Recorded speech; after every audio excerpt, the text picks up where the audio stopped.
జిల్లా కేంద్రంలోని దళిత కాలనీలో మరి సోదరులందరూ కూడా కలిసి జెండా వందన కార్యక్రమాన్ని నిర్వహిస్తున్న క్రమంలో జెండా ఎత్తే క్రమంలో ఆ జెండా గద్దె కంటే అది కొంచెం పైకి లేపడంతో పైన ఉన్నటువంటి కరెంటు వైర్లు తగిలి గోడ విజయ్ అదేవిధంగా అంజిత్ ఇద్దరు కూడా స్మార్ట్గా మరి ఇక్కడ ములుగు హాస్పిటల్లో చనిపోవడం జరిగింది. చక్రి సోదరుడు స్వల్ప గాయాలతో క్షేమంగా ఉన్నాడు. ఈరోజు చాలా ములుగులో జరిగినటువంటి సంఘటన చాలా బాధాకరమైనటువంటి సంఘటన.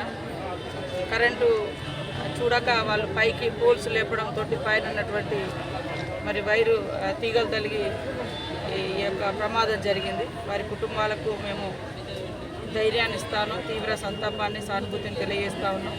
అదేవిధంగా తక్షణమే 10,000 ఆ కుటుంబాలకు మేము అందజేయడం జరిగింది. అట్లనే ఎలక్ట్రిసిటీ డిపార్ట్మెంట్ నుంచి కూడా చనిపోయిన కుటుంబాలకు 5 లక్షల ఎక్స్‌గ్రేషియా ఇస్తాము.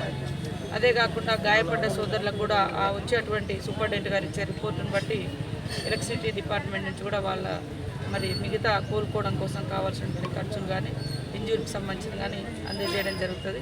ఆ కుటుంబాలను ధైర్యంగా ఉండాలని వారికి మరి ధైర్యాన్ని చెప్తూ ఓదార్చడం జరిగింది. అదేవిధంగా ఎక్కడైనా కూడా మనము ఎందుకంటే పైన ఉన్నటువంటి ఎక్కడేం జరుగుతుందో తెలియనటువంటి పరిస్థితులు కాబట్టి ప్రజలు యువకులు కొంత ఈ కరెంటు పోల్స్ ఉన్న కాడ తీగలున్న కాడ ఇళ్ళల్లో ఇట్లాంటి చాలా జరుగుతున్నాయి. జాగ్రత్తగా ఉండాలి. ఏదైనా ప్రమాదకరమైనటువంటి సంఘటనలాగా అనిపిస్తే వెంటనే సంబంధిత మరి కరెంట్ అధికారులకు ఎలక్ట్రిసిటీ అధికారులకు తెలియచేయాలని కూడా చెప్తున్నాం.